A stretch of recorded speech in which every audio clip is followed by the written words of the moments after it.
לכולם, אני רימון יבזורי, מאמן כושר גלבוע גליל. היום נדריך סרטון קצר על עבודה עם פיתה. לפיתה ישנם שתי צדדים, צד מחוספס וצד חלק. כל אחד בוחר את הצד המועדף עליו, זה פחות משנה. כדי לשלוט על דרגת הקושי של הפיתה, זה באמצעות הניפוח שלה. אם אני אנפח מאוד חזק, הפיתה תהיה מאוד מלאה ופחות קשה לעבודה. ככל שרמת האוויר תהיה נמוכה יותר, ככה המשטח יהיה פחות יציב. נתחיל לעבוד.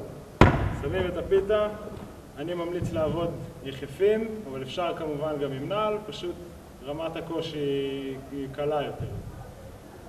עומדים ברגל אחת, אפשר להתחיל בעמידה רק, אפשר לעצום עיניים, אפשר לסובב מצד לצד, אפשר לעשות מסירות עם חבר, מסירות מול הקיר, 1001 דברים. רק תהיו יצירתיים ותהנו ותהיו בריאים.